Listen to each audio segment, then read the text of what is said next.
Hadithi inaanza na mvulana mpya aitwaye Shanrong anahamia shule mpya. Siku yake ya kwanza kabisa anakutana na msichana mrembo zaidi shuleni. Anaitwa Shayin. Wakati Shayin anakaribia kuanguka, Shanrong anamshika kwa wakati mwafaka. Macho yao yanakutana, muda unasimama. Moyo wa Shaon unaanza kwenda mbio. Baada ya tabasamu la aibu anaondoka haraka, akiacha nyuma kidani cha funguo. Hii inampa Shanrong sababu ya kumtafuta tena. Darasani kila mmoja anamkaribisha kijana mpya, lakini mtu anayeshia naye kiti, Jiksun, ni mtu baridi na asiyechangamka. Shanrong anajaribu kumsemesha, lakini Jiksun anajibu kwa ufupi tu, bila kujua huyu ndiye atakayekuwa mpinzani wake kimapenzi siku zijazo. Baada ya darasa, mwalimu anamshauri Shanrong ajiunge na klabu ya muziki kutokana na kipaji chake cha piano. Hakubali moja kwa moja, anasema atafikiria. Akiwa anazunguka shule, anajikuta karibu na chumba cha klabu hiyo kilichoandikwa huruhusiwi kuingia. Kwa udadisi anaingia. Ndani kuna giza, anajikwaa, anaangukia kwenye sofa. Taa zinapowashwa, anamkuta Shaon amekaa hapo. Wote wanaona aibu. Shanrong anajitambulisha na kumrudishia kile kidani cha funguo. Shaon anakumbuka tukio lao na kisha anajitolea kumuonyesha shule. Wakiwa wanatoka, Jinsun anawaona wakiwa pamoja, jamaa akiwa amekunja sura sana. Usiku huo, Shanrong haachi kumfikiria Shaon. Anamtafuta kwenye mitandao ya kijamii na kulaiki picha zake zote. Asubuhi inayofuata anakutana naye kituoni. Anajifanya hajamuona, lakini Shaon anamuita kae karibu naye. Anapokaa tu, Shaon anamuuliza, "Wewe ndiye uliyelaiki posti zangu zote?" Shanrong anabaki kimya kwa aibu. Basi linafika na anakimbilia kupanda. Shaon anatuma ujumbe mfupi kuthibitisha ni yeye. Sentensi moja tu inayothibitisha kuwa ni yeye. Shanrong anatamani hata dunia ipasuke aweze kuingia kutokana na aibu alionayo. Lakini anapogundua Shaon kuwa ni mwimbaji mkuu katika klabu hiyo, anaamua kujiunga ili awe karibu naye. Punde watu wote wa klabu wanapokea ujumbe kuhusiana na mwanachama mpya. Kila mmoja ana shauku ya kumuona huyu mpiga keyboard mpya. Shanrong anapofungua mlango na kuingia ndani, Shaon pia anabaki ameshangaa. Rafiki yake anahisi kuna kitu kati yao. Shanrong anajieleza kuwa wanatoka katika jamii moja na walionana kwenye kituo cha basi jana. Kwa mshangao anajiuliza, kwa nini umejiunga na bendi hii? Lakini Shanrong hafichui sababu yake ya kujiunga. Akatoa tu sababu za uongo. Alipotaka kuondoka, Shaon aliomba namba yake. Ghafla Jiksun anapiga simu. Anawaomba wote watoke weekend hii pamoja. Shanrong anapotaka kuondoka eneo hilo, Xian anakuja kwake moja kwa moja. Tabasamu lake ni bomba mpaka jamaa anaganda kwa muda. Jioni ile baada ya chakula, wanacheza mchezo wa maswali. Mambo yanakuwa ya kufurahisha zaidi. Usiku Shanrong anaamka kwenda kunywa maji. Ghafla anamuona Shaon. Jamaa anapata uoga na kuchanganyikiwa. Anashindwa kumwangalia binti kwenye macho. Ung'eng'u na washika wote wanashindwa kuongea. Kisha Shaon anamkumbatia jamaa kwa nyuma. Unakuwa ni wakati wa kufutia. Kumbe jamaa alikuwa anaota. Anamkuta Jisoo amekaa kando ya kitanda chake. Kwa mshtuko anapiga kelele, jambo linalochanganya wote. Rafiki wa karibu wa Xian naye anafika. Lakini inaelezwa baadaye kuwa Jisoo alikuwa anajaribu tu kumwamsha Xian. Shanrong anahisi aibu sana. Wakiwa wanakula anagundua birthday ya Shaon ni wiki inayokuja, na kila mmoja anapanga surprise kwa ajili yake. Wakati wa maandalizi, Shaon anafika mapema. Hivyo rafiki yake anamwambia Shanrong amshughulikie ili wasiharibu surprise. Anaulizwa kwa nini uko hapo, jamaa anashindwa kupata jibu. Hivyo anamshika mkono na kumkimbiza hadi uwanjani. Wakakimbia kilomita 3 ili kupoteza muda. Wanarudi kwenye sherehe. Shanrong akijiandaa kutoa zawadi yake, Jisoo anatoa kidani cha funguo. Zawadi ile ile ambayo Shanrong alikuwa amepanga kumpa. Ilibidi airudishe ile zawadi na kusema amesahau kuja nayo. Xian anasema hakuna shida. Usiku huo jamaa hapati usingizi. Anaona muda hautembei kabisa. Anakusanya nguvu na kumpigia simu. Xian, uko sawa? Anauliza kwa sauti ya ukimya. Uko sawa? Xian anajibu, bado sijalala. Kisha anazungumzia melody aliyoicheza. Anapogundua kuwa maneno ya wimbo hajaandikwa bado, anapendekeza waandike pamoja. Wanaanza kuzungumza na muda unapita bila wao kujua. Siku inayofuata rafiki wa Xian pamoja na Jisoo wanazungumza kuhusiana na Xian na Shanrong kuwa wanadeti. Jisoo anaanza kujisikia vibaya. Akiwaona wawili hao wanacheka pamoja. Wakati wa mazoezi ya klabu ya muziki, Shanrong anaendelea kufanya makosa.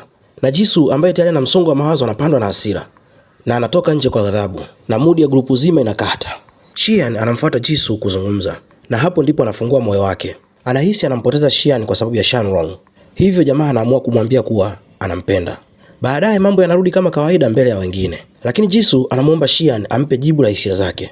Wakati huo huo Shanrong anapiga simu ya Xian, lakini Jisoo anamzuia asipokee. Anapogundua simu yake haikupokelewa, anaenda kwenye klabu ya muziki. Na huko anamkuta Jisoo ameshika mkono wa Xian. Bila kusema chochote, anarudi nyuma na kuondoka zake, bila kujua Xian aliutoa mkono wake mara moja. Kisha Jisoo anamdanganya Shanrong kwamba Xian amekubali ombi lake. Hii ilimuumiza sana Shanrong moyoni. Akataka kumuuliza Xian kujua ukweli, lakini kila mara alijizuia. Siku iliyofuata kila mtu aligundua kuwa Shanrong ameondoka kwenye klabu ya muziki. Wote walishangaa. Xian akashikwa na huzuni. Xian alimuita wakutane na akamuuliza kwa nini ameacha klabu, lakini Shanrong haelezi sababu ya ukweli. Anamumunya tu maneno. Anapogeuka kuondoka anasema, "Usikutane na mimi tena." Kisha anaondoka kabisa shuleni.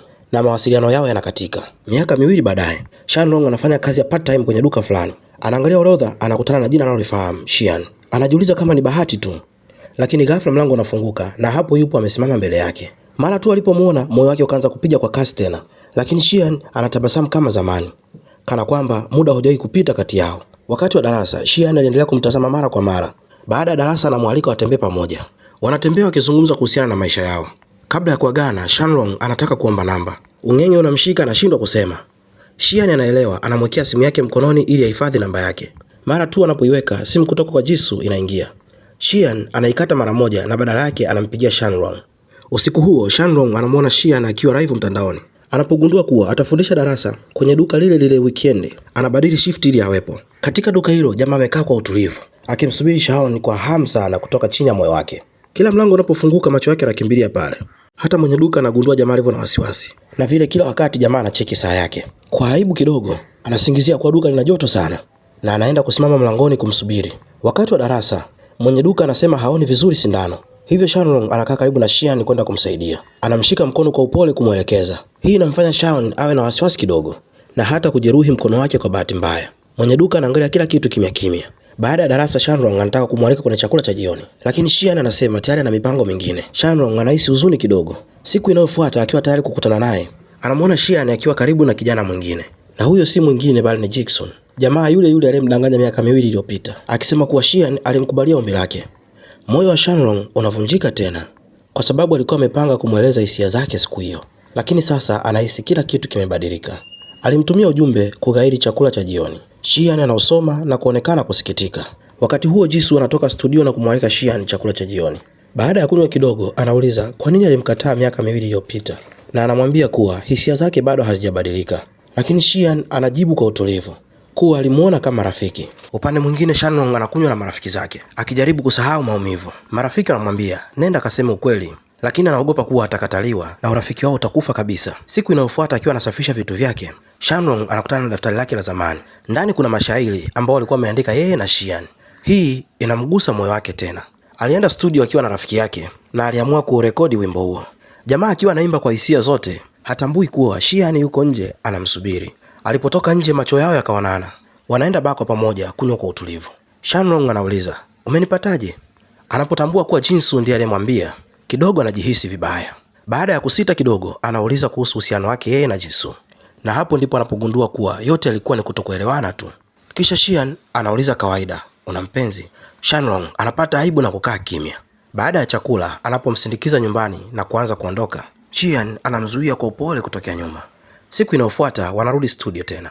Shanrong anapiga wimbo wao uliokamilika. Kisha anaitoa zawadi aliyohifadhi kwa miaka miwili, kidani cha funguo. Hatimaye anafungua moyo wake. "Nilitaka kukupatia hii siku ya birthday yako, lakini kuna kitu sikuwahi kusema.